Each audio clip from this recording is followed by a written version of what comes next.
Orleans meeting for 4/13/2022. Please join me for the Pledge of Allegiance. I pledge allegiance to the flag of the United States of America and to the republic for which it stands, one nation, under God, indivisible, with liberty and justice for all. I am very excited tonight to see a full room full of committee members. Very excited. No roll calls tonight.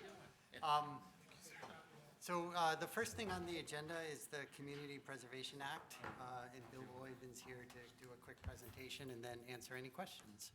Please introduce yourself and... Okay. Thank you, Mr. Chairman. I'm Bill Boyvin. I am a town meeting member. I'm Vice Chair of the Conservation Commission, and I'm here representing the Burlington CPA Committee. There is a warrant article on the upcoming town meeting to request town meeting to vote to put the CPA on the ballot in November. They're not actually approving the CPA, they're just requesting that it be put on the ballot in November to let the community decide if they want to be a CPA participating community. My goal tonight is to give a short description of the CPA. I know you all have busy, especially at this time of year with all the financial articles. And some of you have already seen presentations on this, and some of you hopefully have seen the material that I sent as well. So my goal is to give a short description, answer any questions you might have, and request your support for this warrant article, both as a committee and as individual town meeting members. As you people know, of course, as the Budget Ways and Means Committee, the budget is heavily weighted towards mandatory budget items. Schools, fire, police, DPW, pension funds, and healthcare for employees. Big items that must be funded. The vast majority of our budget goes to things like that. So the CPA was created in 2000 because the state realized that other program areas needed a reliable, steady funding source. Areas that preserve and protect the character of a community and the quality of life in a community. Open space preservation, recreation, historical preservation, and affordable housing. The way it works is the state set up a Community Preservation Trust Fund in 2000. Input to that fund at the state level comes from fees on real estate transactions filed at the Registry of Deeds. Anything, almost anything, filed at the Registry of Deeds now has a $50 fee attached to it that goes specifically to the CPA Trust Fund.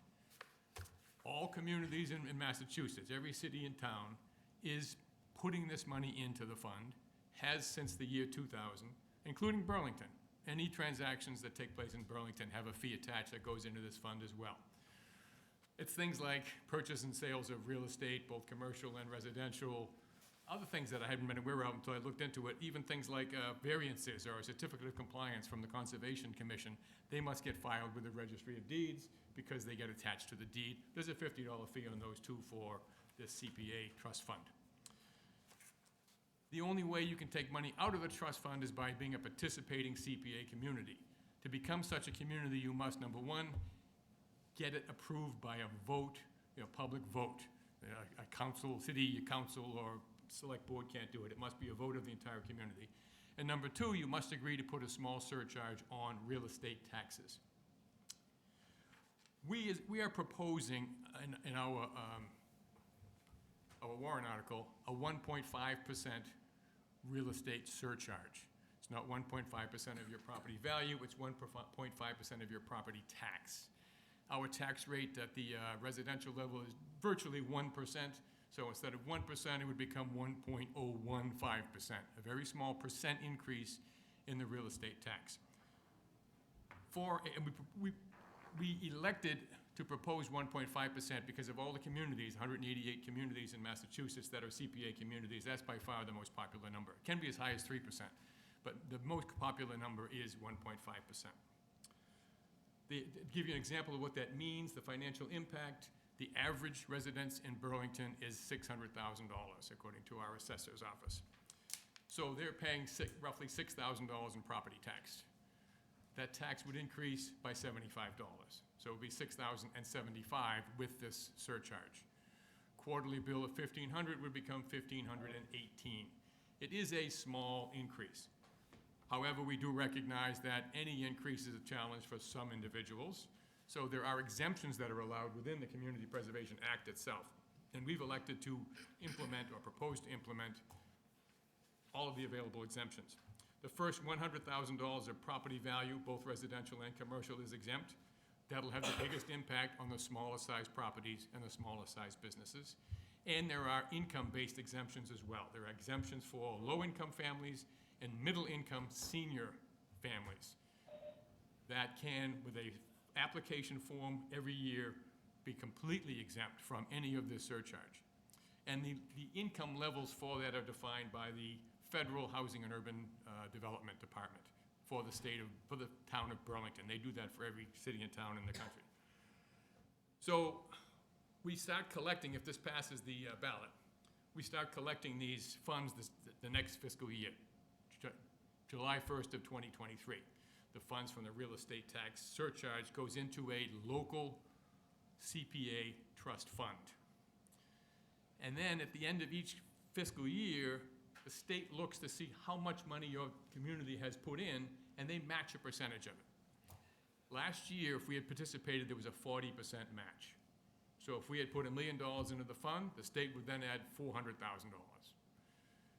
That fund consists, the local and the state collections, is the local CPA fund that we have to spend on these program areas. Now, it's important to know, and I think some people have misheard some things, this fund stays in Burlington. The money cannot be reapportioned or repurposed by the state. It stays in Burlington. It's managed by the town accountant. Burlington decides what programs will be funded, and it is even audited by the town.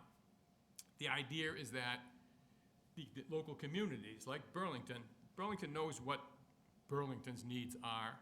Burlington knows what the character of the community is that we want to maintain and enhance.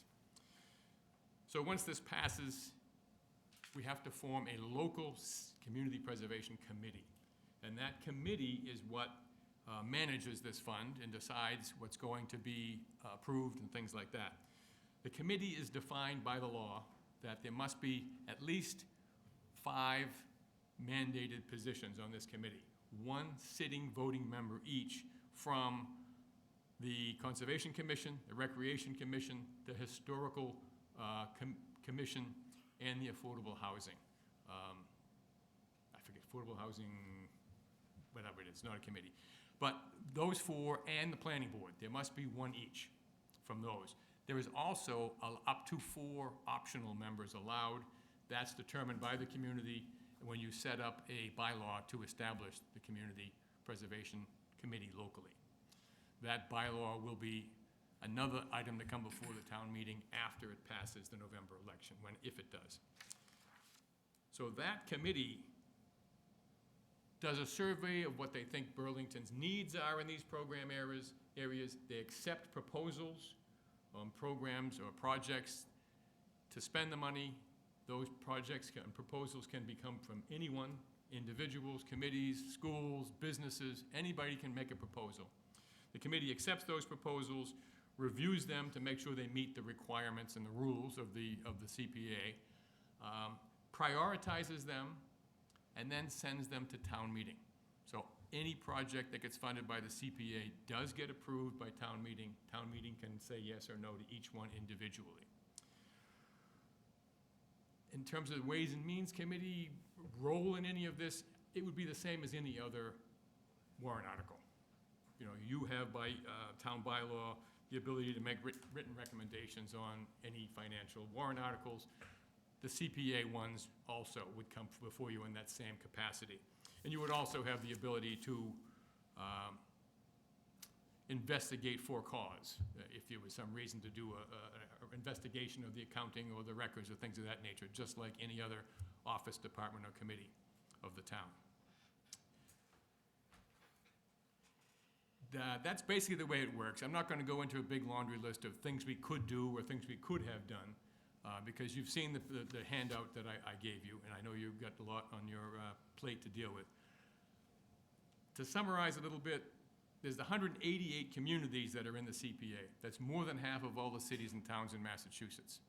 representing about 2/3 of the population of Massachusetts.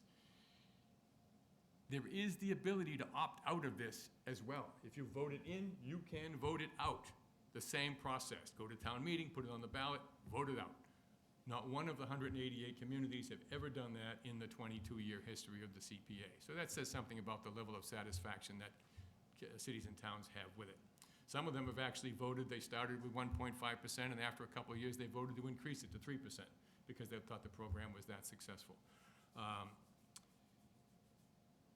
So that's pretty much what I wanted to say as a brief summary of it. I will be happy to answer any questions. And again, I would hope that you would support this as a committee and, of course, as individual town meeting members when it comes to vote.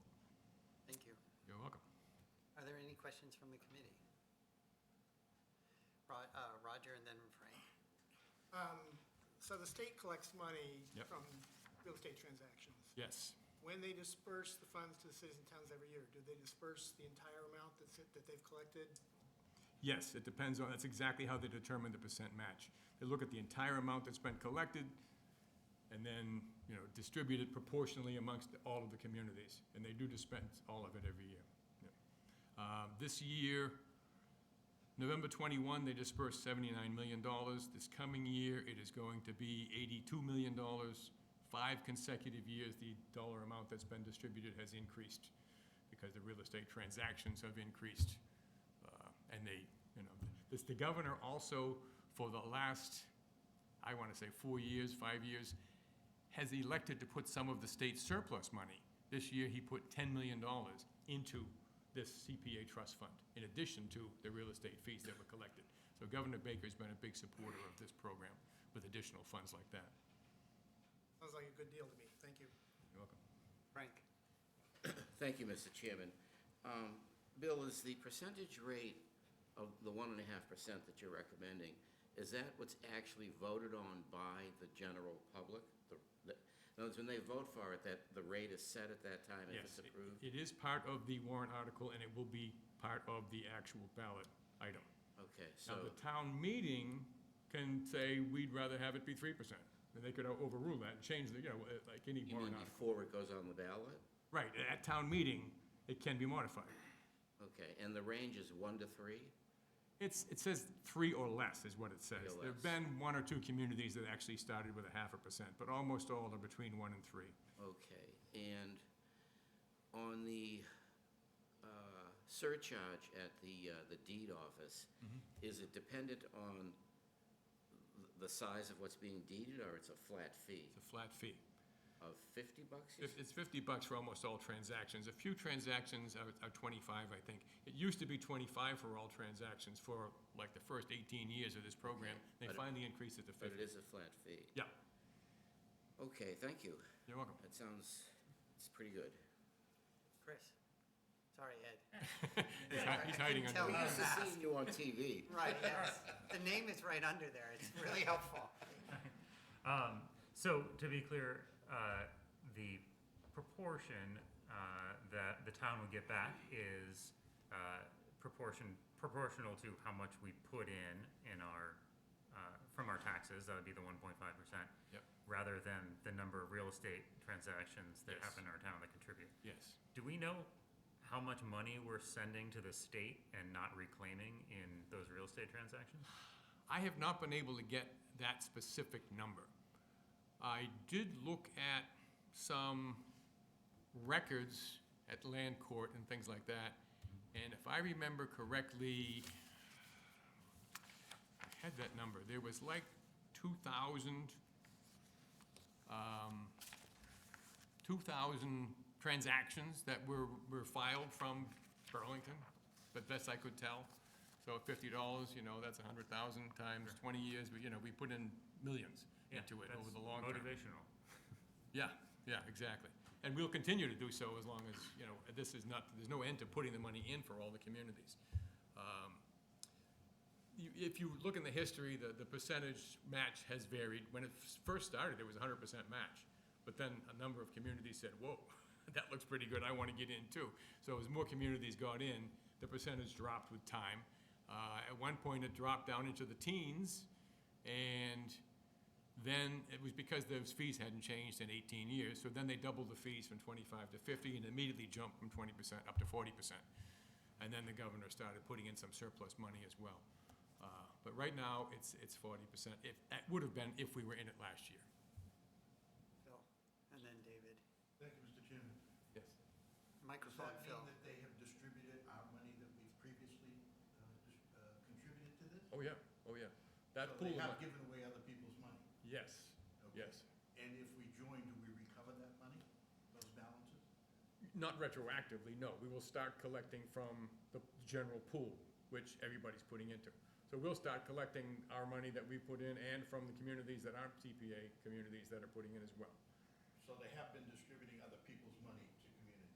Oh, yeah, oh, yeah. It's all distributed to the member communities. So our money's been going to Lexington and Bedford and, places like that. Thank you, Mr. Chairman. David. Just to follow up on Phil's, and then I've got a couple of questions.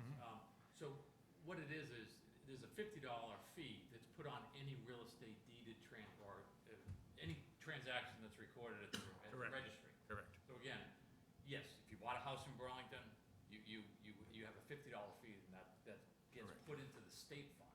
Right. So now, in order to get, so it's not really our funds, it's a Burlington transaction that transpired that went into a fund. Now, for us to have access to that money, we have to put a 1.5% or whatever on our specific. You're still paying the $50. Yes, And then those you're fees gonna will pay- continue. Then you're gonna pay that. So what,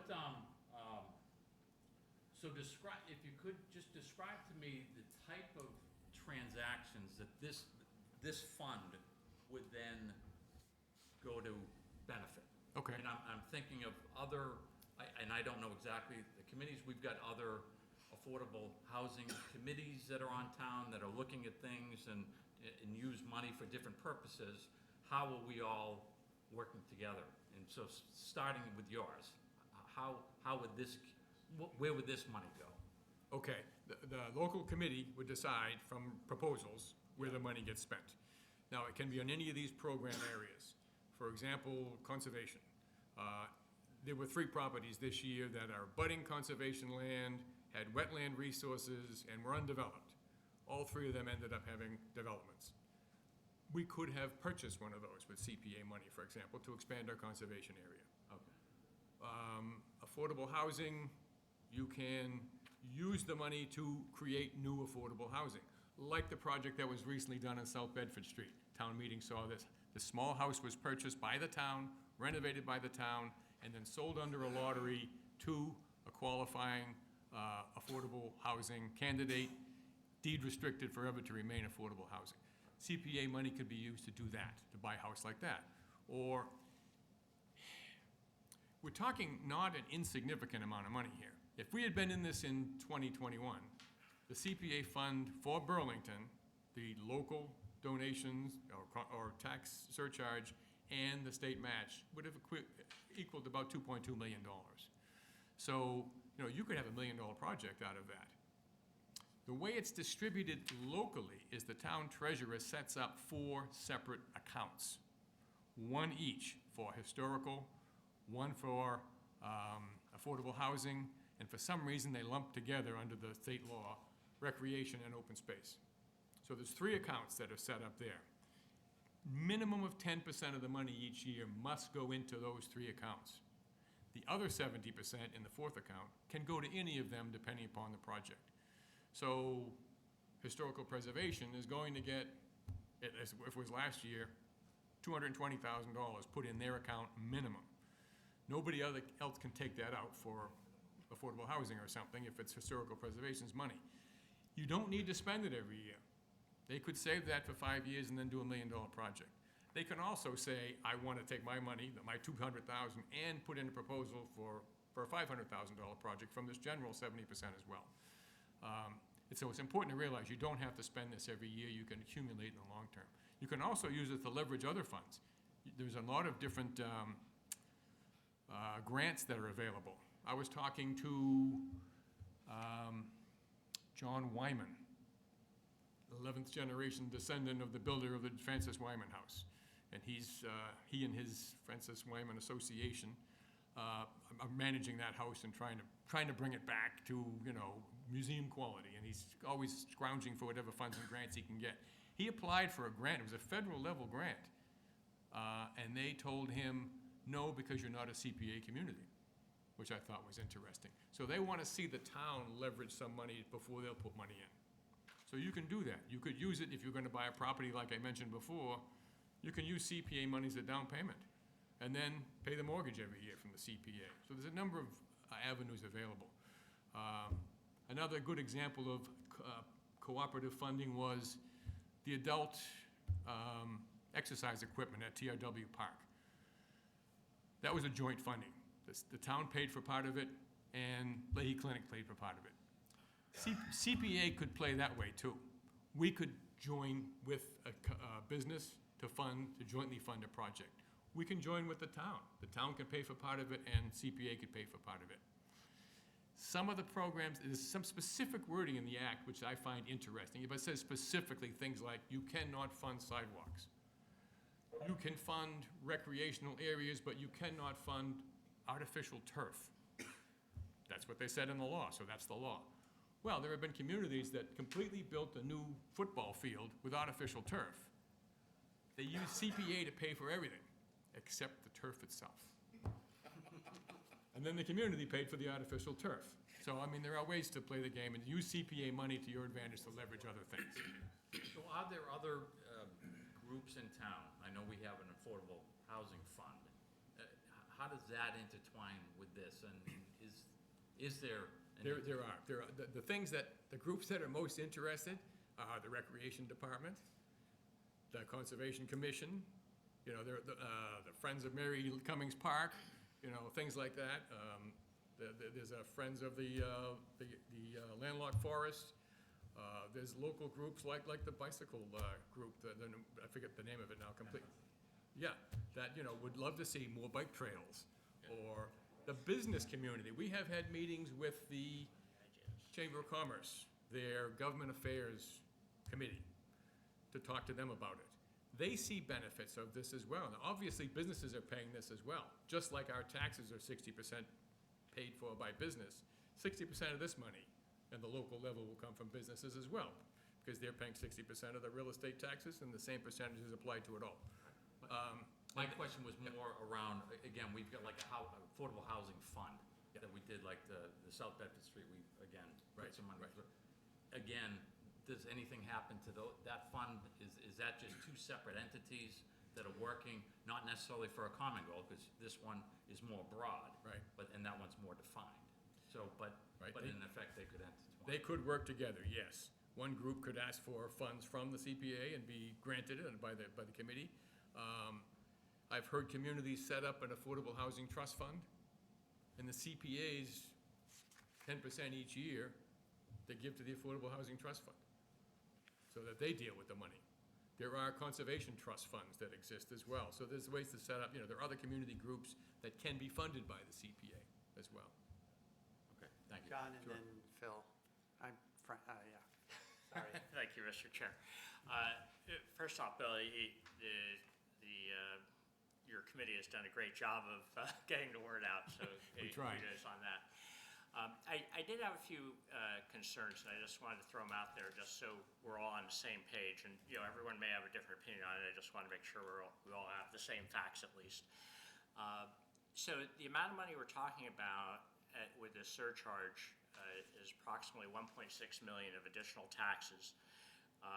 And that would be matched by roughly 640K from the state if it ended up being 40%. So basically, what the state is driving us towards with this is for a 640K bribe each year, so to speak. We're being, we need to earmark money in certain ways. So in particular, there's 10% at each of those three areas. So the 640K is about 0.4% of our budget. And one thing that wasn't mentioned that would highlight is that all the spending has to be approved by town meeting. The committee would make recommendations. So there is oversight that way, which is good. But I do have an issue with the earmarking. Just in general, I'm not big on earmarks because our priorities might change from year to year.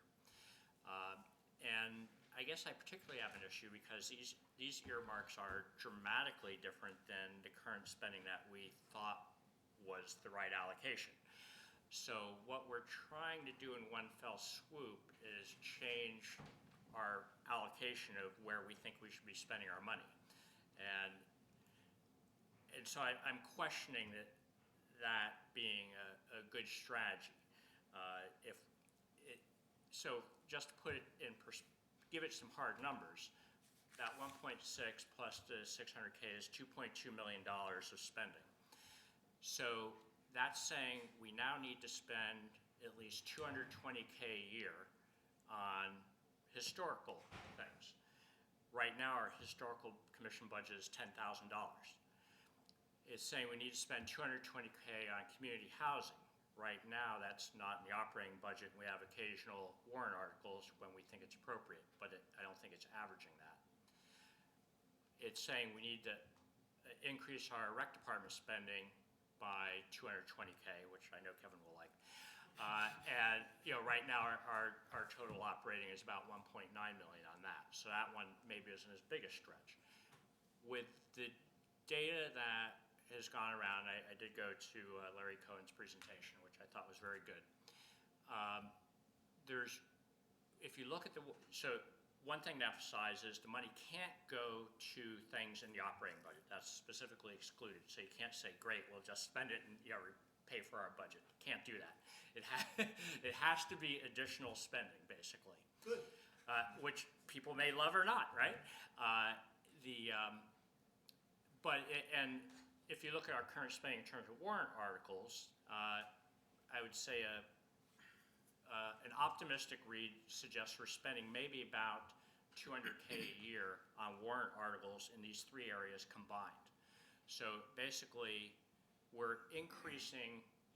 It would be as if every year we said, we're not going to spend 200K on average for these three areas in warrant articles. We're now going to spend $2 million. And maybe that's the new priority that you want to have, but I've never seen anyone jump at town meeting and hold the historical commission budget and say, I want to increase that to $250,000. 10K isn't enough. That's never happened, right? And maybe they've been holding it in, but I think it's and the same with these other areas. I think this is a dramatically different set of priorities than what we've currently expressed. We're about to have, we're going to be putting the rec department and the planning department through the ringer for spending about an extra 100K or less in just a few minutes here. And in one fell swoop, we're saying let's spend another 1.6 million of raised tax revenue plus getting the extra money. Look, I don't like leaving the state money on the table. That's really our money any more than anyone else. But it's a very heavy price that we're paying to get that. And just putting it in perspective another way, we set our guideline at 3.5%. If the administration had come in with a guideline of 4.75, which is what this is basically doing, I think that people would have had a big issue with that. So I'm not sure why I would look at this differently than a guideline of close to 5%. It's the same thing. So I don't see how we can be consistent and say this makes sense just to get a 600K bribe. Not that I mind that money, but to me, it's not the right amount of money to rejigger all our priorities. So that'd be my concern. And I think there could be arguments made that let the town decide, put it on the ballot, and let them figure it out. I think we'd be abdicating our responsibility because the only message that's going to come out of this is whether we supported getting it there or not. They're not going to have any kind of there's no nuance in our vote here where we can say, well, we didn't support it, but we wanted to give you the chance. That message will never get through, if that is our message. And then finally, realize that, we have 15% turnout maybe at the election. So it's really not the town deciding. It's going, realistically, and I give you huge credit for this, the CPA folks are going to, be half of that 15% of the vote, and it will go through, right? So it's not as if 15% of the town decided it. It's that a a very inspired fraction of the community will decide if it goes to the vote. So I haven't heard anything to suggest that we should do that, so I would recommend not going forward with this. Thanks, Thank you. John. Steve, whenever it's my turn, Sure, would Bill like a Can I chance to rebut that a little respond? bit? Yeah, I Yes, would like to. sure, that's, I understand that 200,000 a year is what the average is. I think part of that is because large projects, people don't dare to bring them forward, I guess, or don't think that there's a chance of getting a $1 million proposal through town meeting. This would allow larger projects to be considered that haven't been considered in the past. There's talks of things grandiose, like a walking bridge over Route 3 to get to the landlocked forest from Third Avenue, or, you know, major projects, a major river walk along the entire Vine Brook path, or turning the well fields, once they're shut down as a water supply, into a major, you know, open space recreation, natural resource area with boardwalks and viewing platforms and, you know, walking trails and all that stuff to increase the amenities for the people working and playing and, you know, living in that area. So that's part of it. As far as a small percentage of the population is actually going to decide the issue, that's true for anything on the ballot. You know, any of the ballot articles that come up, you know, you can say that's, it never is everybody raises their hand, that's for certain, and unfortunately, in the way elections go. But I think the state is really trying to encourage more spendings in these areas because they feel that they are underfunded and represent areas that define a community. You know, it's the areas of Burlington that make Burlington Burlington are things like recreation and open space. And if you talk to people, this is what they want in their community, is more of that. Affordable housing is always an issue. The business community says that's one of their issues. They can't get workers to work here because they can't afford to live here. You know, that's an issue, especially in the service industries. So, you know, these are areas that would deserve more funding if it were available, in my opinion. Phil. I'd like to rebut John on a couple of things. Tax increases always bring out a larger turnout. We spent $8 million on the Grandview Farm to save a historical property. We missed out on the Lexington Street property that would have been bought by Yes. the Historical Commission. Yes. But it was ultimately destroyed. If the Union School is deemed to be historical, that's gonna be millions of dollars. Yep. So I would favor that in this regard, plus the Recreation Commission and the housing. But there's one thing I wanted to clear up. It was reported to me, I think erroneously, when this thing first came up, that all real estate transactions of sales, like if I sold my house for $600,000, that there would be a 1% tax on the top of that, which would go to this fund. Is that correct? No, Okay. not at all. The only money going into the fund is, as I stated, that $50 thing. Now, whether that was proposed at some time or another, I don't know, but it is not part of the thing. This was a year and a half ago. Okay. Thank you, Mr. Chairman. Sure, Roger. Or, go ahead, Roger, and then I'll go with Bob, sorry. Don't worry, Steve, we got a long way to go. Yeah, we do. This is gonna be a fun night. Maybe in the interest of time, I should just say I'm done, but a couple of quick points. So John, I think you're conflating operating budgets with capital projects. This is targeted totally at capital projects. The other thing that I would observe and maybe object to is that the municipal, and most of our budget is driven by decisions made by the administration and by the school committee. Capital items are a little bit more dispersed, but still they set the number of what's available for capital items. This gives the power to how to spend this money to, well, ultimately to a committee, but it is one that is voted on by the residents of the town to choose how to spend this money. And only part of the money, I mean, yes, there's part of it does come out of raising our property tax bills, which is sort of equivalent or is similar to what happens when they set the tax rate to fund the operating budget. But there is a big difference in terms of who set aside the money for these purposes. So I don't think you should, just as they had said in the legislation, you shouldn't conflate operating budget expenses with capital expenses and opportunities to do things that we've decided that we can't do because, you know, how many things have we decided we could do, but we could never marshal the money all at once to, you know, buy this property that was about to get used. Anyway, I'll stop there because I think other people have other things to say. Thank you. Rob? The, John, if we had take 1.6 million of our dollars, do we have anything else that we get 40% on? that's a heck of a return on your investment. That's great. It's all a matter. It's our money. If you wanted to spend the 1.6 billion anyway, then it's absolutely the right thing to do. If you only wanted to spend 200K a year, which is our current level of capital spending in warrant articles, then you're not getting 40% on money that you wanted to spend. You're being forced to spend more than you wanted to, potentially. We don't have to spend it, that's the whole thing. You have to spend it on average. You can wait until next year, but on average, you're gonna spend that amount each year. You have to spend it eventually. Eventually.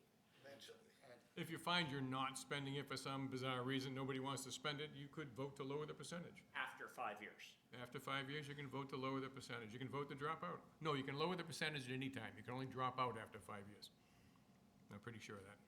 Thank you, Chair. Absolutely. I would kind of also agree that calling it a bribe is disingenuous. This is an incentive, and it's an incentive for us to really think creatively about what we want to look and see for this town. In the past 2 years, and talking to voters, everyone's really concerned about what the identity of Burlington is.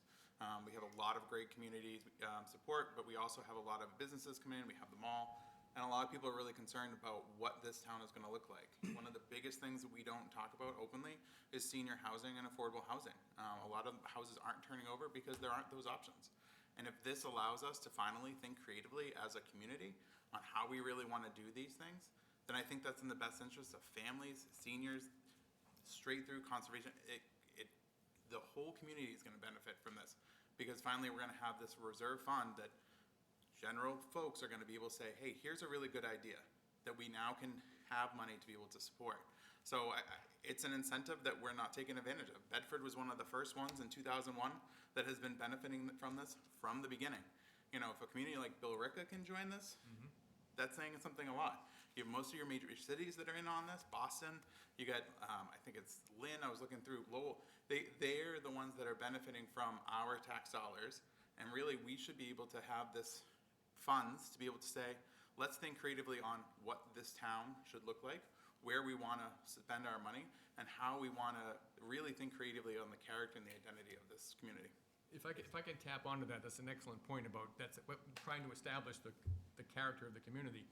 There's that new initiative that's ongoing now, the Mall Road Corridor and Middlesex Turnpike Initiative. The Economic Development Director,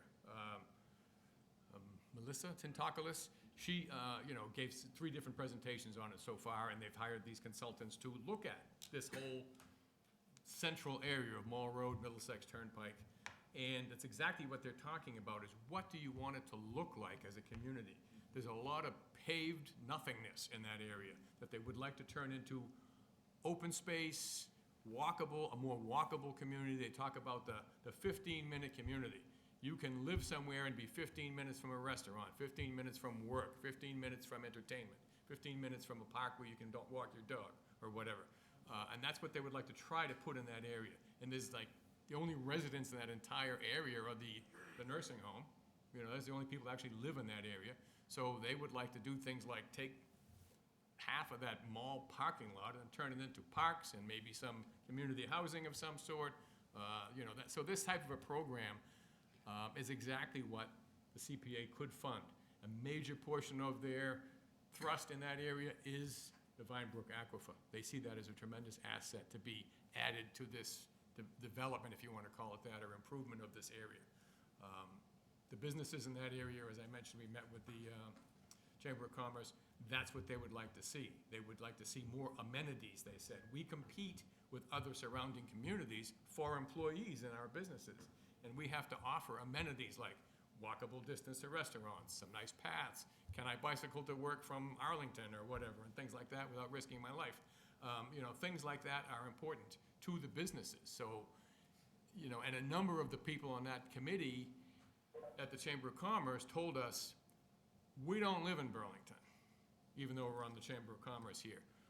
We live in communities that have the CPA, and we like it in our home communities. So we realize the value of it. So the business community was supportive, I would say. I guess by their bylaws, they cannot actually endorse it, but the Chamber of Commerce. But they were supportive of it and would not oppose it, and they saw benefits from it.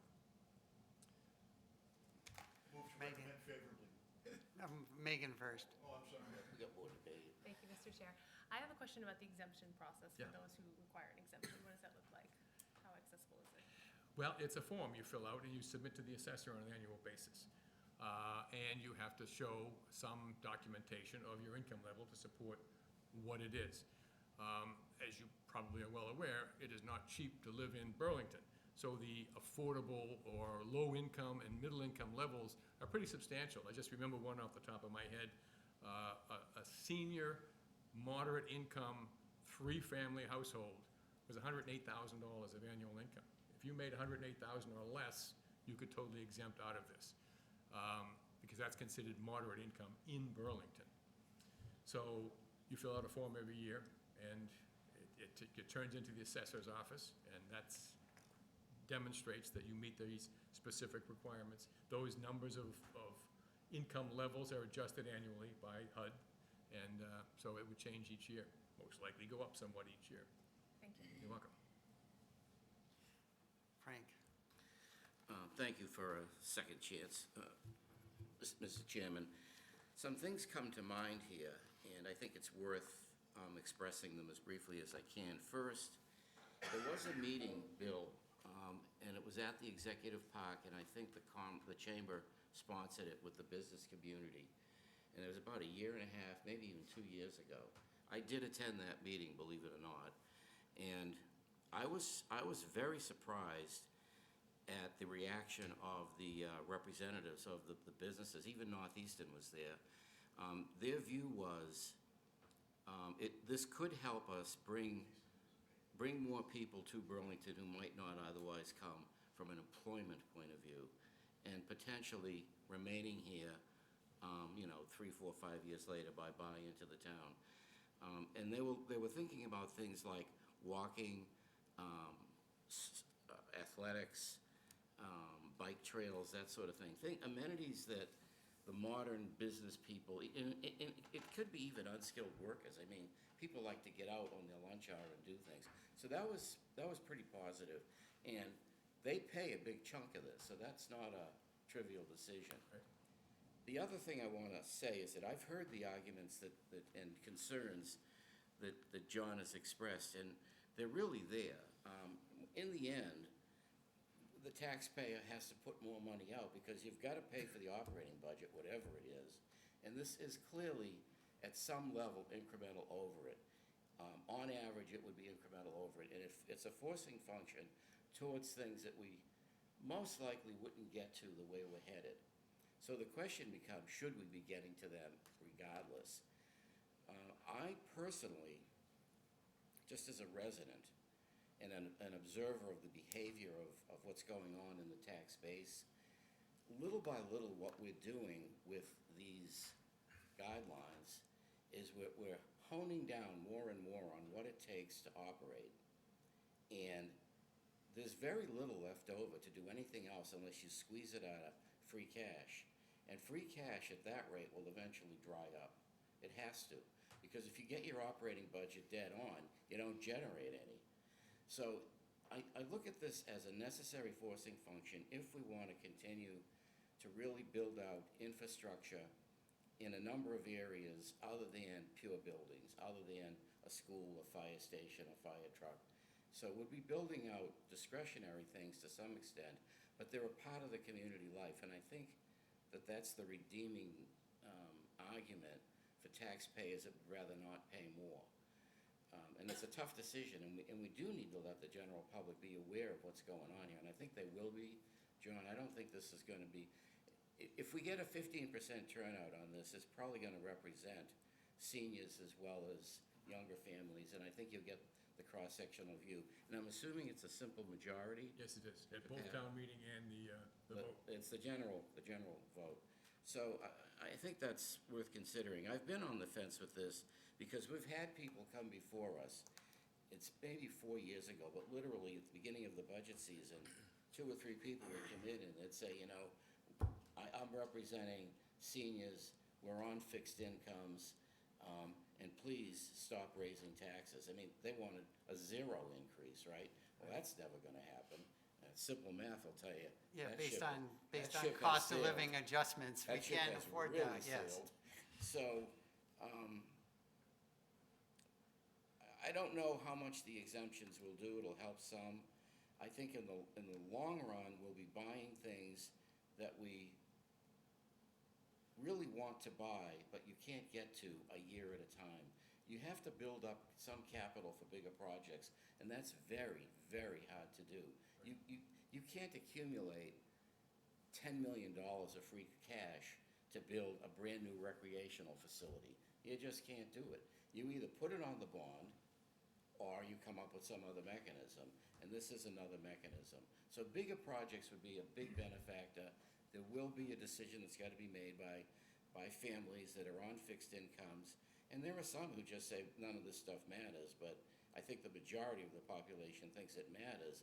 Can we afford it, is their question. So I haven't always been in favor of this, true confessions. And Phil is getting very antsy over there, so I would support it, thank you. Just Ed and then Roger. Point of, Chris. point of order. I'm sorry, Chris. Do we have the text of the amendment? I haven't seen the text that. The text of the amendment or the warrant article? Of the article. All the warrant article is doing is putting this on the I know what ballot. it's doing. I can get, Sometimes the words matter. let me see if I can grab it real The quick. warrant article quotes exactly what is going to be on the ballot. We vote to put this on the ballot. Thank you. I assumed by now. I only it have had the to. index. I only have the index. Okay. Yeah, it should be coming out soon. And then this would be on the November ballot. Right. Yes. So in our November election, it's going to be a state election, which we usually see between 50 and 60% of voter turnout. So that is going to be a lot more representative of the 15% that we usually see, which we need to do a lot better at in our local elections, but will be a much bigger Did representation. you say 50%? 50 to 60% for state elections. It's We're a mid, 80 well, it's a we're midterm. 80%. It's a Congress, yeah, it's a midterm We're election. 80 Yeah, we'll for vote for governors. presidentials, And a governor, but yeah. it's about 50 to 60%. There's a statewide group called the the Community Preservation Coalition. And they're like, it's a not-for-profit group that coordinates and advises all of the communities that are applying for the CPA. And they've been cheerleaders and advisors for the whole 22 years of this program for 188 communities that have done it successfully. And they recommended, we were talking with them, strategy planning and stuff like this, which election should we put it on? And they had statistics to show CPA did better on bigger elections, presidential elections, state elections versus local, because more people show up and they tend to have more interest in it. Ed, Thanks. So, thank you, Mr. Eiler. Your analysis is exactly what I wanted to do and haven't gotten to. And I agree that this definitely distorts our priorities from what we have established. But, while it distorts from what we've established, I question, having gone through this whole budgeting process almost once, if we really establish those priorities, or if we have created a structure which just emphasizes momentum. We take the baseline from last year, we add 3.5%. And I think there are many merits to putting a bucket of money and having people from the community sit around and decide what we want for our community. But I do have a question on that 3.5%. You talked about how that would mean increasing levy to 5. So, if we added 1.5 points, but is that what really happens? Are we going to vote to increase the levy by 1.5%? Or are we going to tell all our departments, the budget guideline is 2% next year because we have to set aside 1.5%? How is that going to work? no, go ahead, John. Yeah, I don't think that, I don't think you're gonna be reducing to 2%. I think realistically, we've been sitting around 3.5% for a number of years now. And, if you just look at the negotiated annual increases, which I don't like to call COLA because they aren't related to COLA at all, the negotiated annual increases are roughly 2.5%. So just to meet the contracts, you've got to do that. And in fact, it's more than that because there's step increases and so on. So if you look at the actual budgets of salaries for all the departments, I think it's like 4.8% that the salary line item increases. So in general, we've been going with roughly 3.5%, funding that 4.8% salary increase every year. And as a result, because the guideline is less than the salaries are increasing, that inevitably means all the non-salary line items need to decrease to make up the deficit. That's where it started. So basically, for many years, well, I shouldn't say many, for a few years, I've been on Ways and Means. Benny? It feels like many. We've basically been shrinking the non-salary budget to fund the salary budget, which is increasing faster than the guideline. So I don't see us significantly going below that 3.5.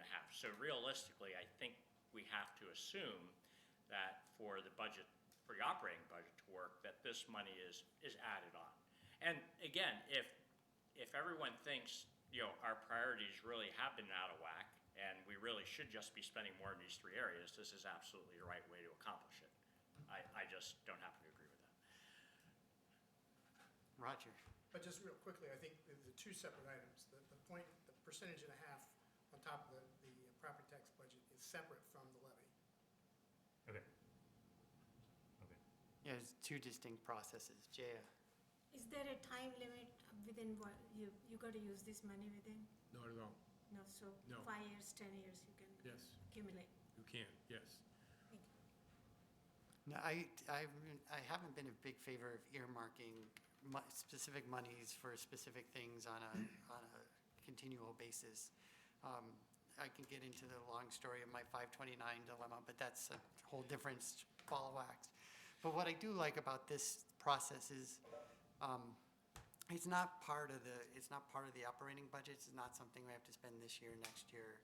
It's something that we can save some money for and work towards bigger capital projects that really would benefit the community. So I think unlocking that money is going to be beneficial to us in the future, so. And the town is looking at bigger projects like this Middlesex Turnpike Initiative and things like that, and like the whole, Vine Brook Aquifer. Those are major projects for the future that are going to require some major funds. And they're not going to come out of the local operating budget, that's for sure, So this is an opportunity to move in those areas and have some significant, dependable, reliable funding in those areas, which is exactly why it was set up initially. And the thought of having bike lanes certainly is nice, too. Yeah. Roger? I think maybe you already covered this, Bill, but you mentioned the possibility to actually borrow money for some big project and then pay for it on an ongoing basis. Yeah. There's a little bit of risk in that, of course, but it certainly could get you a big chunk up front as opposed to having to wait, 5 years to Yes. accumulate $5 million. Yes, Right. exactly. Anyway, that would be up to the committee to. And you can do, this is a simple example like bike paths. You can hire a consultant with CPA money to investigate where can we do bike paths, and how can we make it work, and then use the money to do it in the next year. So that you can creep up on things or invest a little bit at the beginning to see if it's worthwhile as well.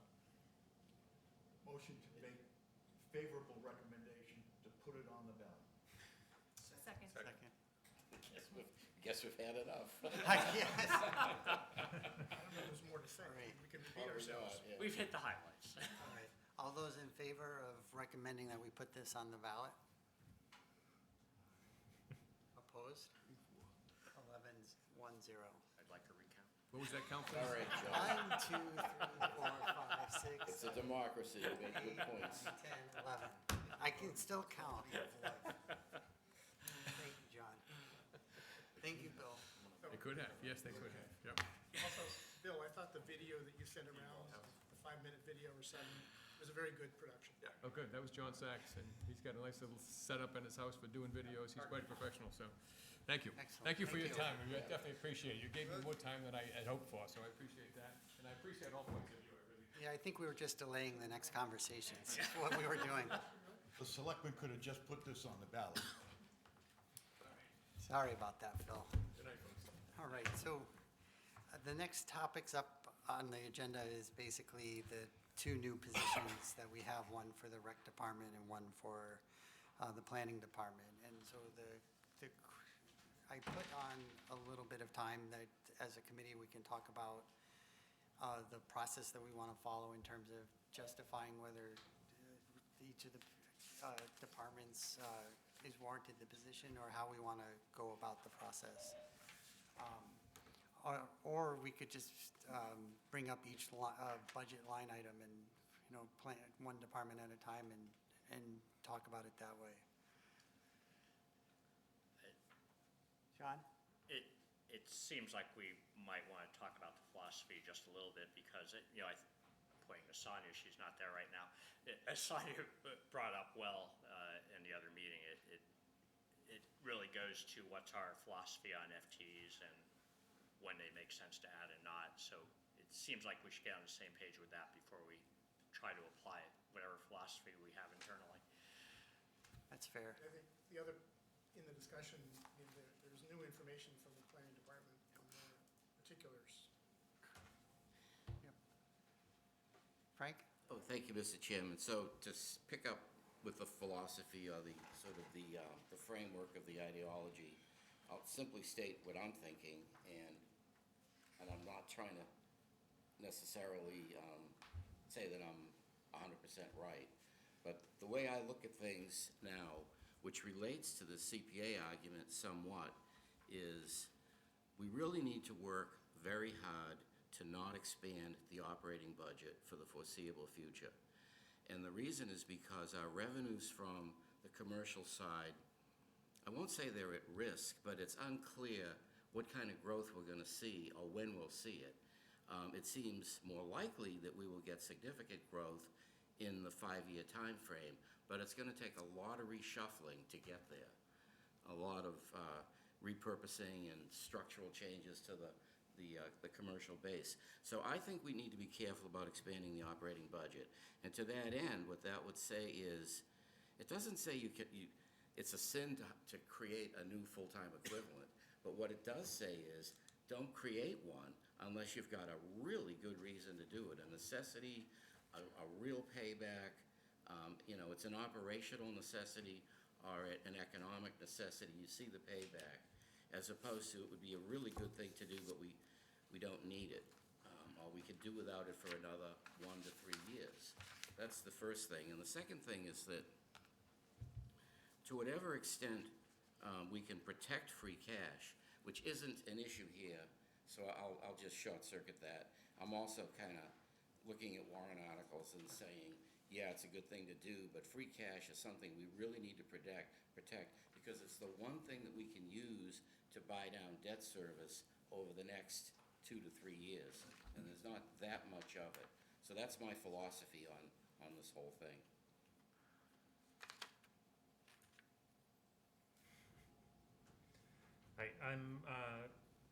Thank you. I'm not much for philosophy, I'm more for math, so I just want to put this in Fair enough. context. What I see of the process so far, and apologies, I'm the new guy, is that we take our baseline and we have accommodated accounts, which amount to 36% of the budget, and there's not much we can do about that. And I haven't noticed a whole lot of work here at trying to reduce how much we spend on those. The school, we agreed to 3.75, and I'm quite confident they're going to make 3.75 from their baseline.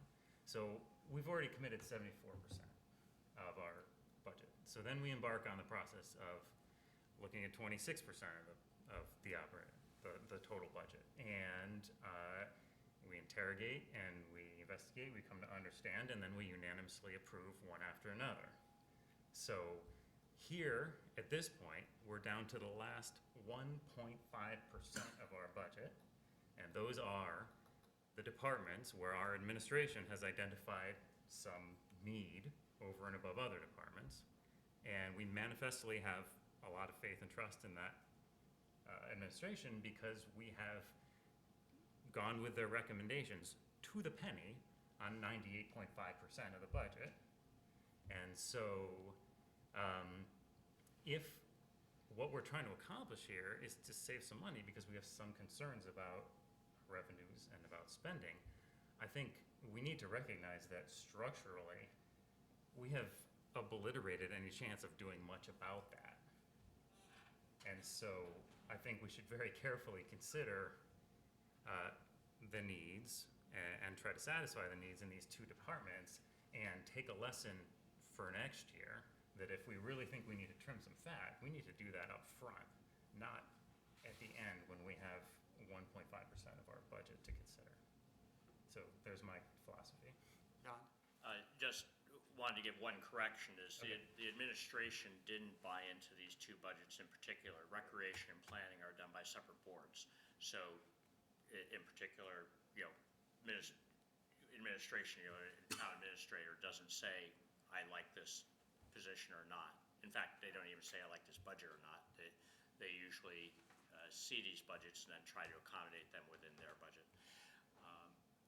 And in fact, they did take away some money from their budget to accommodate this. Yeah, in fact, I think you'll see that the administration recommended, for instance, on the planning position, that it be a halftime. I'll just throw my one philosophical point in here, which is I think if the recommendations fall within the guideline, and again, it's a little squishy this year since it's a contract year, so you sort of have to factor in what does it really mean for a department to fall in guideline. But if it does fit within the guideline, I think that says something and gives us some sense that there is some work done there. And otherwise, I'll just agree with Frank. Whoa. Phil?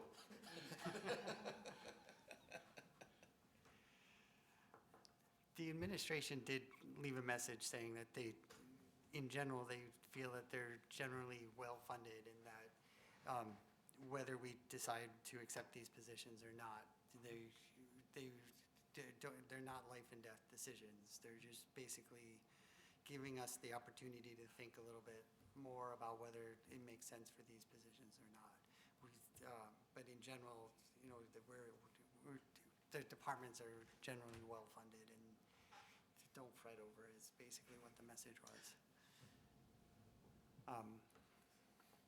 Roger? I think the other thing, which I think Frank pointed out as well, but I observe that the other thing that this body does in reviewing departments is whether we think that the new hires, the positions, are doing the job in the department that we agree should be done, as proposed by the department heads.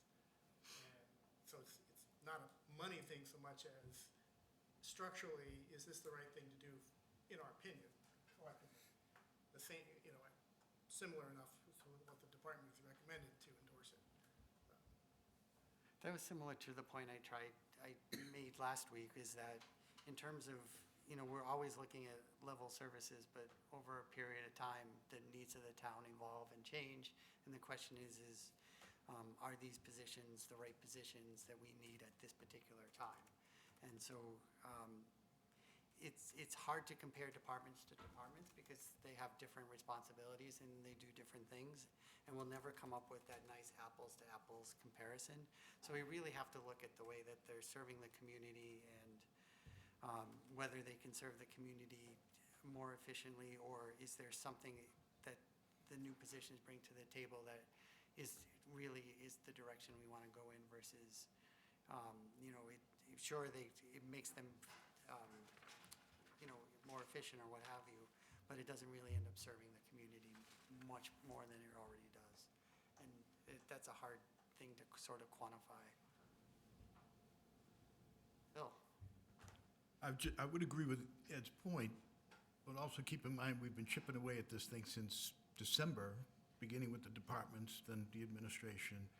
And I heard this criticism many times at town meeting that, you guys don't, Ways and Means doesn't really do anything. You end up ratifying everything that comes before you, but, quite a bit of work is done, I think you can agree, prior to this period of time. So I'm not in favor of radically expanding the budget, nor am I in favor of continuing to add FTEs because I think we are adequately staffed. However, if somebody can make a cogent argument, and apparently town meeting has thought so, for instance, in the Board of Health, that this is meeting a necessary need, then, you know, I'm on board.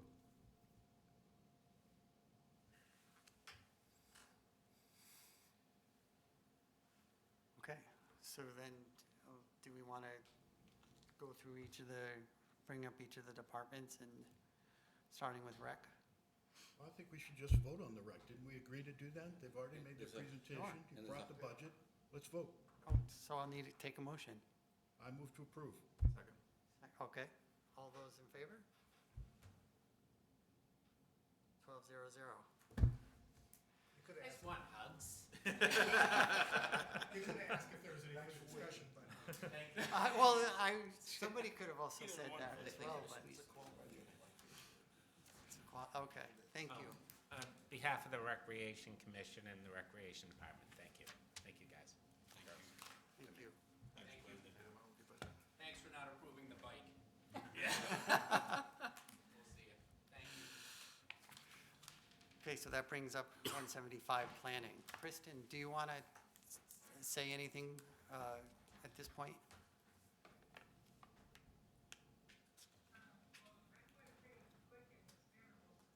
So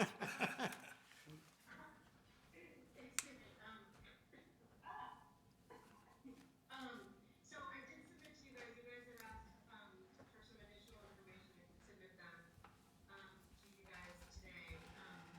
So I'm happy to answer any questions, I don't know if you want me to really go through the whole thing. But the one thing I do wanna say is that, I very much disagree with kind of a wait-and-see approach of planning. I mean, planning in terms of, we've hired one position in 29 years. There's 4 of us. We've just lost our assistant planner. We're not exactly sure how things are going to shake out over the next little while, but applications are up at a massive rate. And it's great because we had a lot of foresight back in 2018 to start really looking at diversification of our commercial base, which we have done successfully. And things are coming in. But under the weight of permitting, which is great, it's very, very, very difficult to move forward with the planning exercises, which actually brought us to this wonderful point of being successful with permitting. And with projects such as the wireless study that we got funding from you guys at town meeting a year or so ago, which is great. We haven't been able to commence that. We do have some grant funding for a feasibility study for Blanchard Wheeler Road. That has not commenced. The master plan has been kind of a back burner. We're almost done, but it's amazing how much we're not able to do. And I just want to really reiterate that adding this new position, I mean, the 4 of us in the planning department work together on what needs to be done every single day. We don't have all these diversified, this person does this and this person does that. We do what needs to be done. And I'm on this meeting tonight. I was on zoning bylaw review earlier. I was on land use last night. I mean, these are typical days for all of us. We have planning board, and you guys know how long that goes. And we put a lot of time in, and it's just, for me, it's hard to look at my staff, look at figuring out how to hire, and really look at the workload in front of us and what we want to achieve and what we're able to achieve. It's disappointing. And I think we just really need to look at it in terms of where do we want to be in terms of the services that we provide. And I'm not sure at this point if we can do that under existing staffing in our department. So other than that, I'm happy to answer any questions you might have. There are 2 people I see that, yeah. So Bill was first. Thank you, Mr. Chairman. Bill Gaffney here. I'm on the planning, what would you say, I'm elected official in the planning group there. I think I just caught the end of the Community Preservation Act presentation. I'd seen that as my role as a rec commissioner as well. I think if you looked at a lot of that information, a lot of that is going to require planning staff to implement. And among the many other things, if you've been on the Middlesex corridor improvement activity with Melissa Tankopoulos and all the activity that she's going on there, the result of all of that is planning staff. So all of this excellent ideas and grants that are going to this stuff is going to require planning staff involvement. And unfortunately, the planning board is going to be up late nights as we are currently. So I just think if you take that in consideration here, it's a lot of stuff that people are looking. It's all good stuff, but it's ultimately going to come rolling downhill to the planning board and the planning department to execute on. Thank you, Mr. Chairman. Thank you, Bill. Barbara? Thank you, Mr. Chairman. I just want to make a brief plea. I agree with everything that Bill and Kristen have said. What I think that people need to realize is that the planning department is a revenue producing department. We've all seen what happened as a result of good planning. Through careful planning, we have this vibrant biotech sector in town. And in doing so, we have provided a safety net for Burlington to protect us from the economic impact of empty office buildings that we would have seen otherwise.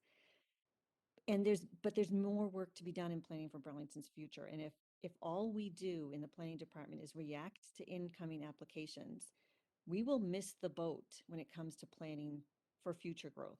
We'll be unprepared for the next phase of Burlington's growth, the next biotech, whatever that is that's coming our way. And if we do that, if we don't plan for growth, we'll contract. That's what happens. You don't stay the same. You'll either grow or you'll contract. And that means fewer opportunities, lower tax revenues, more empty buildings in Burlington, which none of us want. The planning department right now is not adequately staffed, and we are running the risk of burning out the few people that we have. We need this position to continue serving Burlington. If we don't have it, there will be a negative impact on the town. And I cannot state that any more strongly than that. It's vitally important. Thank you. Thanks, Barbara. Questions from the committee? Doug? First, I appreciate, Kristen, everything your department does. You guys have done a great job with the life sciences, and it is going to help us. I do have a few questions. I have some concerns about this. One, have we updated the job description? I mean, do we have a job description, or is it the same one that we were sent? The job description is slightly updated, but overall, I mean, it's still, the places that we lack are post-development coordination, post-approval coordination. So that's absolutely something that's in the job description. We're not calling it a zoning enforcement officer. We heard you loud and clear about, it's not a clipboard, it's not a sending tickets out. Working with the building department, but really trying to oversee all of the conditions of the planning board, overseeing development as it occurs and making sure that everything happens the way it's supposed to. The second piece of it is just, I am involved so much in permitting, which therefore takes me away and takes our senior planner away from doing a lot of the larger planning projects. So what this person will do is allow for that additional capacity in permitting that frees us up then to do more of these long range planning exercises, which we're just not capable of doing. Because as I said, there's 4 of us. We do what needs to be done, and what's in front of us. And we have statutory deadlines we have to meet, that just, the priority list that we need to meet is not necessarily the priority list of what we wish we could do. It's just, and having this additional person is critical for us to meet those requirements, and critical for us to continue to plan and be ready. And it's definitely way more than it might be nice to have this person. It's, if we want to continue to survive, we just need extra help. Go ahead, Doug. So the position is called a development coordinator. Right, and so I'm I understand that you're maybe terribly understaffed. You guys do a lot, and you have to look at a lot of things. I'm bothered that it still feels like we've changed the name, but what what was the need that was identified was what we need is this zoning enforcement person. It was to go out and enforce zoning. And maybe I'm stuck on words, but, I think even some of I like the document that you gave us with the 4 big reasons. But when I try to match up the 4 big reasons with the job description, even if I change the name of the title at the top, the job description still feels like an enforcement officer and somebody who's going to be focused very much on a specific aspect. And to me, the planning department is a very prospective planning thing. And once you've given them their permissions and once you've signed off, then that moves on in my book. And it shouldn't be added to your burden. I mean, I think this could add to your burden more than take away. If we're not happy with the way enforcement is done, then that's an issue to be dealt with the building department. So I'm not even confident that this is going to solve your problems and be the thing that we need to help you do more planning. And I agree. I'm also concerned because we paid a lot of money for a multi-year master plan, and I get that everything else has been going on so far that we hadn't gotten it out the door, but I'm afraid that by the time we get it out the door, we're going to be funding the next master plan. We should be able to point to the master plan that was done as we look at this Rogers Piano zoning site. What is it? What do we need? What have we identified? But we haven't finished the master plan. So I would, in one sense, support a position, but I really have a problem with the very first thing that came that would be the best is this enforcement officer. I know we've changed the name, and I know you guys got the message, but it doesn't feel like it identified what would really help you solve the real problem that I think you've identified. John? Thank you, Mr. Chair. Yeah, I guess I sort of had a similar reaction. As I was, getting ready for a meeting last night, I was looking through all the stuff on the zoning enforcement officer and understanding what the need was there, and did it make sense to be in this department or building? And then, we got this thing that I just first saw this afternoon, and to me, it looks like a totally different job description, really.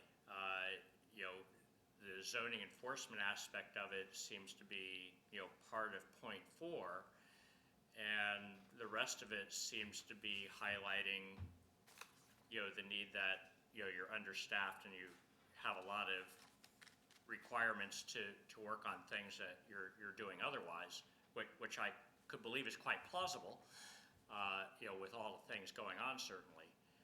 But I guess I'm a little confused if the real issue was that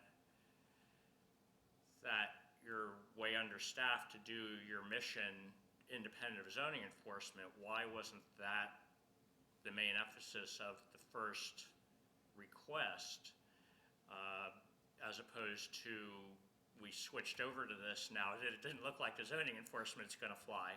And just to confirm that, I looked at the supporting letter from Member Espea, and it's totally all about zoning compliance, zoning enforcement, and how he really feels that's an important need for the planning department and so on.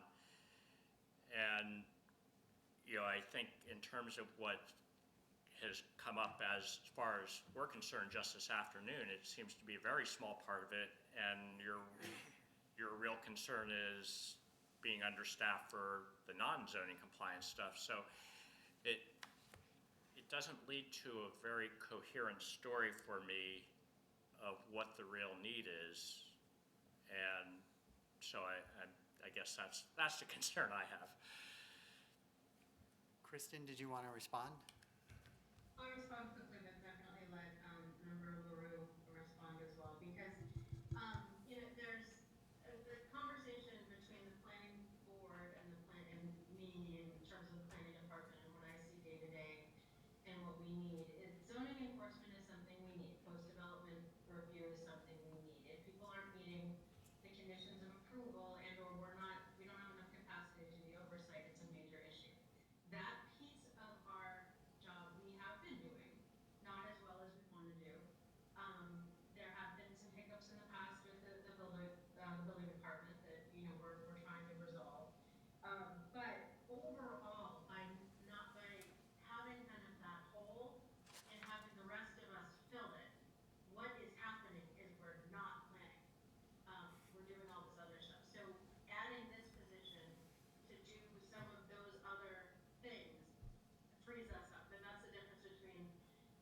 initial request is the person we need and the argument why we need it to free the rest of us up in what the rest of us are doing.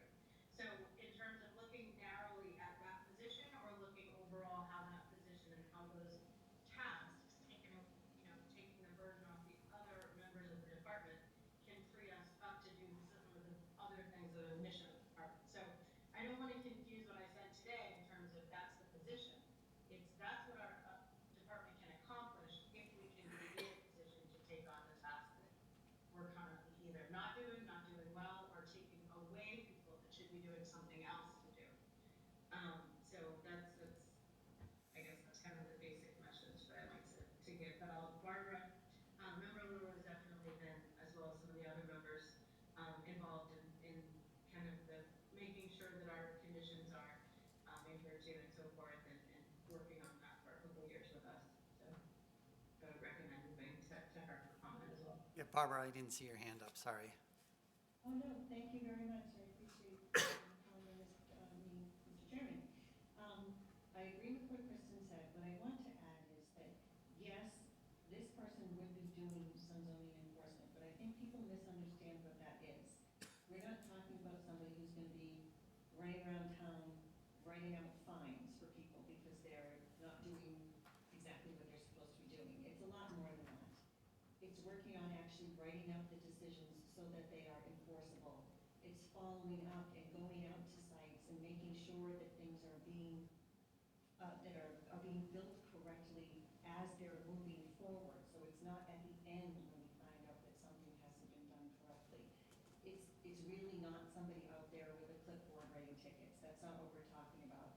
So I think that misunderstanding could be part of it. When we say zoning enforcement, people don't necessarily know what we mean. A lot of it is writing up the decisions and following up with the applicants and with the projects as they're moving forward to make sure everything's done correctly from the start. And it's a big job. It takes a lot of time. And that's why our staff can't do all the other planning activities that we all want them to be able to do. Bill? Thank you, Mr. Chairman. I'm inclined to wait on this for a variety of reasons. First of all, I think survivability is a bit, a touch of hyperbole. Secondly, the bulk of the town is built, and it was done with a far smaller staff than we have right now. I mean, all of the south side, the bulk of Mall Road, Sun Microsystems, granted there's more stuff coming from Nordblum, but, this was done over a 30-year period with a vastly smaller staff. Secondly, any enforcement at all, according to the bylaws, is under the purview of the building inspector solely. And lastly, if you're following the interest rate environment, this boom that we think we're going to encounter is going to rapidly diminish in the real estate business as our home prices, as we see mortgage rates and interest rates on investment loans in real estate are going to increase dramatically.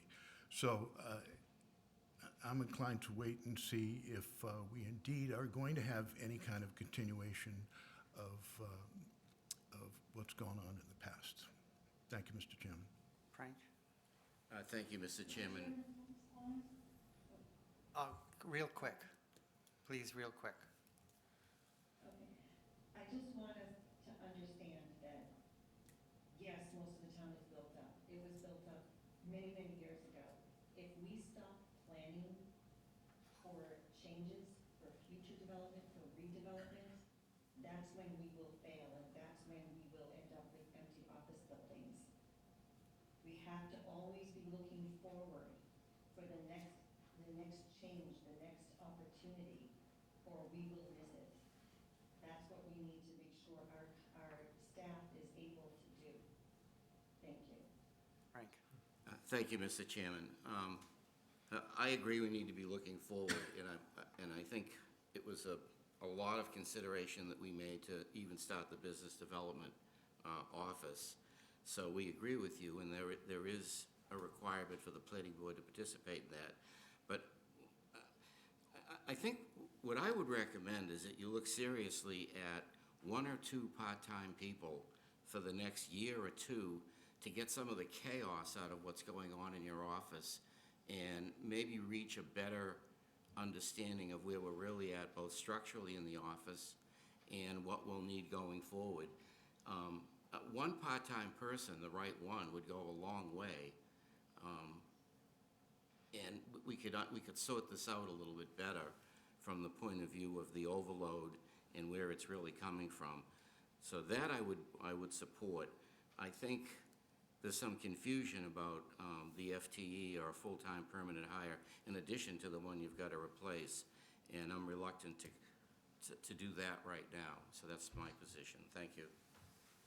Thank you, Mr. Chairman. So 2 questions. One's a clarification. So is this conversation not just for the development coordinator, but the planning assistant position as well as the overarching? Technically, the conversation is about the entire budget. Yeah. And we've been primarily focused on the new FTE position.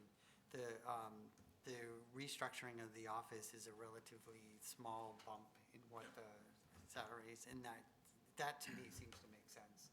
Thank you. But the whole budget's in focus here. Then looking at the planning assistant position, and this is just something reflecting from our first conversation, and looking at APA in Massachusetts and other job qualifications for planning assistants, the comparables have them as qualifications as college degree, and the one that's listed here only has associates too.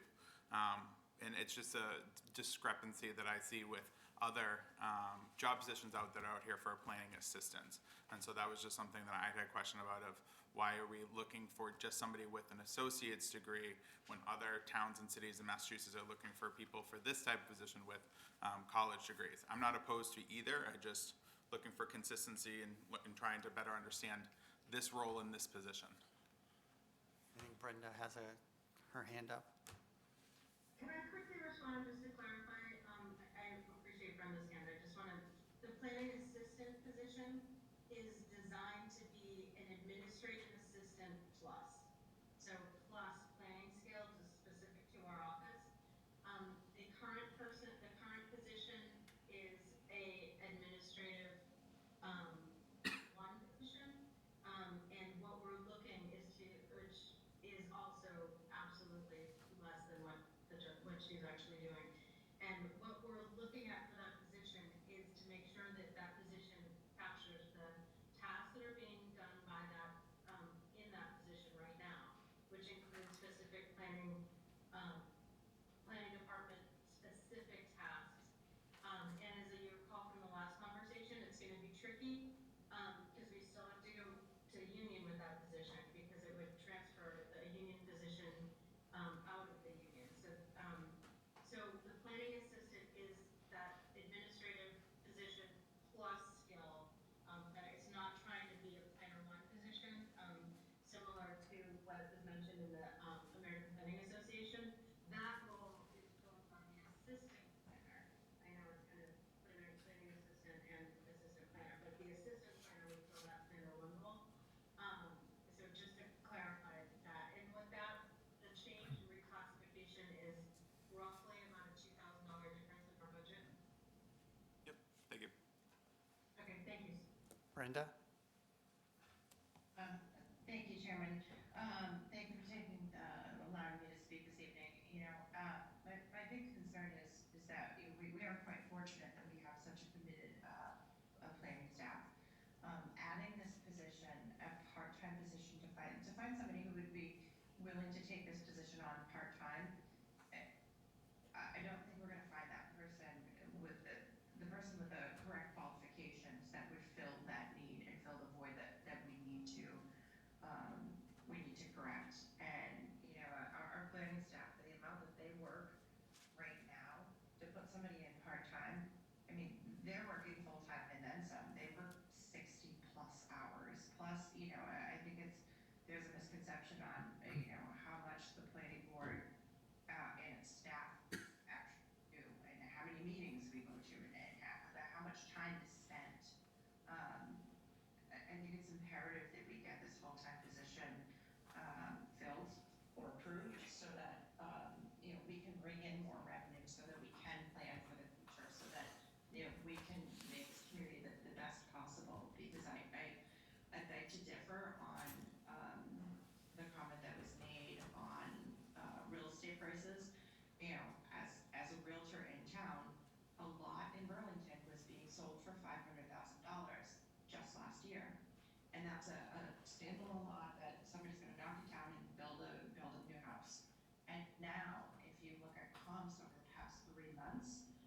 lots are being sold upwards of $600,000 for the same style, same lot. I think we're gonna see a lot more development and a lot more redevelopment as companies like, the Bird Institute and the Butterfly Network. A lot of these companies are establishing themselves in Burlington, and that is just going to bring more tech and more lab. These type of companies come in clusters, and I think we're just gonna see a heck of a lot more. And in turn, that's gonna bring our real estate prices up, and it's going to be a lot more planning for infrastructure and the needs to support the growth of this community. So I do respectfully ask you to reconsider, and I really think this is an important position. Thank you. Thanks. So in reading this, the write-up, the backup that we got from Kristen, it comports entirely with what my initial reaction was about this position. I fully understand how, enforcement officer doesn't sound about right, but I think the staff that Kristen just described is seeking to lever Kristen. So she's doing a lot of work, and when she adds people that support that stuff that she does that other people can do, we get more Kristen Kastner. And I think the planning department has been doing A+ work at addressing the very need that has us concerned here. And I've worked with her for the last 4 years on the zoning bylaw review committee. I participated in the rewriting of some of the zoning for biotech life science, and we've seen a flood of people coming in for that use, which addresses a real need. If our purpose here in looking very carefully at FTE growth is because we're concerned about revenues in the future, and we should be, and I'm also concerned about other things, like our capital plan, which is gonna start knocking up against our operating budget too, then what we need to do is worry about office space and retail, which are dying sectors, which have been the cornerstones of 2/3 of our tax base. And what I see the planning department doing, and also now the economic development office, is planning and facilitating the conversion of those spaces to biotech life science and a lot of other things, to more fully participate in the economy of Eastern Massachusetts. And that is what is going to dig us out of this potential mess that we're worried about. So I won't pretend I'm doing anything but pure advocacy based on my experience working with the planning department, but that's where I am, despite my concerns also about revenues. I think this is a profit center. This is where we get a lot of our tax revenues, and I think we should be investing more in it. Thank you.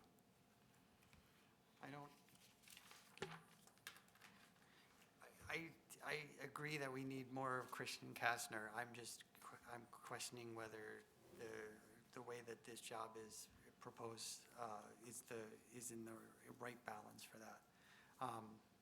There's no question that the next 5, 10, 15 years are going to be extremely important in getting this problem solved in terms of the declining mall retail space and tech space.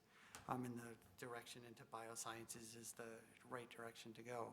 I think what I was hoping to see was more around the planning aspect of it and getting us in that direction, and not necessarily on the backside. But if I don't understand, I'll be the first to admit I don't understand the complete planning process. So if this is what they're telling us they need, then that's probably the right direction. But the question is can we wait a year? Probably not if we've got regulatory things that we're waiting for, and we've got a master plan that was probably due a couple years ago that's still not out yet. So freeing her up is probably the right thing to do, even if we may not agree that the position's exactly the way we would like to see it.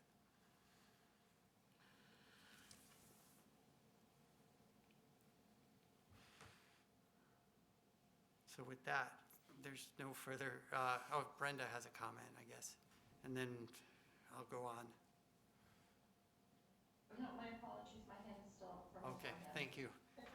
So at this point then, the chair will entertain a motion to approve the budget as written. If it becomes I guess, a negative vote, then we would have to send the budget back for review and then come back at it. Frank? No, we wouldn't have to do that. We're only recommending on the budget. If they choose as an independent board to bring it to town meeting as is, they have Oh, the they right can to do that. Okay, fair enough. And so to that end, I don't want to interrupt your flow here, Mr. Chairman, but I still think more consideration should be given to part-time support to help just clear things out that are obviously causing a lot of chaos in their office. And I understand the argument that we'll never find that person. I don't think that's any more legitimate than you'll never find a full-time person. So I would be much happier if this was reformulated for part-time. And I don't know how to do that with an amendment, so. Frank, you can't do that with an amendment. This is, I understand, I just said I don't know how to do that with an amendment. you can't do it, Frank. It's not you don't know how to do it. You can't do it. I can't do it with an amendment, Well, he so can make I'm a kind of motion for stuck. a different budget amount. Right, but then All they right, would, I've said my piece, so everyone Well, should let's do what they want. They're presenting their budget as an independent board, Right. right? Right. That's how it's gonna go to town meeting, with a positive recommendation from us or a negative recommendation from us. correct. Amendments are not made here, amendments are made on the town meeting floor. Or by the proponent, they could, Well, in they fact, could change agree to their- do that and say to us right now, Barbara, do you wanna bring this back with changes, or are you going with it on the town meeting floor? Right, Well, either way, we voted as it is. Yeah. right. So we voted as is, and then at that point, See what happens. we see what happens. They can certainly bring it back if they wanted to. Exactly. My hand's up. Do we? Yeah, right, so real quick, Barbara, I will be very quick. There is no chaos in the planning office. Let me make that perfectly clear. There is no chaos, just really hardworking people who are so focused on having to deal with all of the applications that are in front of them that they can't do forward-thinking planning. There is no chaos, though. I want that to be clear. Thank you. and Bill? So, Chris.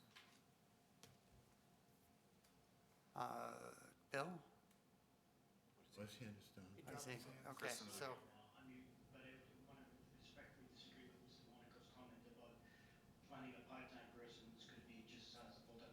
That's completely not going to be the case. I have two open positions where I work during my full-time day job, and getting a technical person with a part-time job is going to be utterly impossible. You need, for a technical person with background in degrees like that, it's a full-time position. Thank you, Mr. Chairman. and Kristen, I'll give you the final word. Thanks. I just also wanted to agree with that, I'm worried about finding people right now in general, to fill this position with with the demand on these positions in this department. And further, I don't know, I mean, I don't know exactly where all of us that are existing employees are gonna end up, but what I do know is I wanna make sure that we do everything we can to be able, gosh, I don't wanna say it, I don't know, I'd really like to get a staff that is very much what the planning department needs to be successful, instead of kind of putting the amount of demands or taking them on myself of the staff to be successful. As Barbara was saying, we're not in chaos, but it takes a lot, it's taking more and more, and there's more coming in. And at a certain point, I'm gonna lose people, and I've already just lost my assistant planner, and at a certain point, people just aren't gonna stay because of the demand, and if that happens, and it's not at the time when we as a team can train the people that come in, and I'm worried a year is gonna make a really big difference, in waiting, and just in general, our existing staff, and the ability for, I don't know, I guess just really for me to shape this vision of what I really think a successful team will look like. So I think a year is gonna make a big difference. I think what we have been able to accomplish to put us in this position with life science and re-tenanting these buildings, 2023 for us is gonna be a red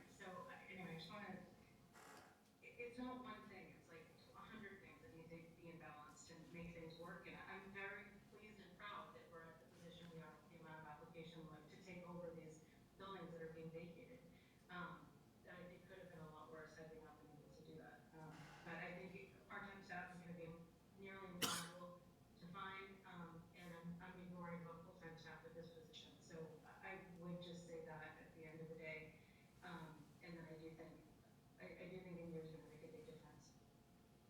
Thank you. Thank you. There I move to approve. So Is there vote. is there a second? I second. Okay.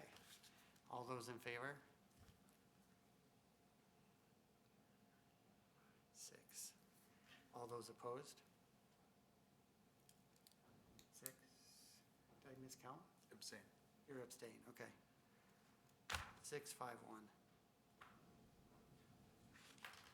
Thank you. 6, 5, 1. Okay. So, yep. Thank you for hearing us. So that brings us to the conclusion of this meeting. For the next meeting, should be a little bit less contentious. We have the DPW's warrant articles next week. There's probably about 16 different warrant articles that we'll cover. And then the following weeks, we have the Town Hall 1, Town Hall 2, and Public Safety warrant articles. That would be 427. And then followed by the remainder on May 4th of all the school committee articles. And those would be budget line items as well as the warrant articles, plus the Shawshene and all the other regional assessments. And then we have town meeting. Yippee! Yay. So do we have all the backup for the warrants? The warrant, all the backup materials should be on the website. It is up, okay, great, great. And then Doug had forwarded some additional stuff to me earlier today, and I didn't forward it out yet, but I will ask Whitney to put that up on the website. So, it's already, I think all of them are up, but when I But you glanced said- at a couple, they look different. So I'm Yeah, afraid- I'll make sure I'm with afraid they've Whitney. been up. Yeah, I'll make sure Whitney updates those, so that's it. Like a motion? So, yes, To please. adjourn. Yes, Second. thank you.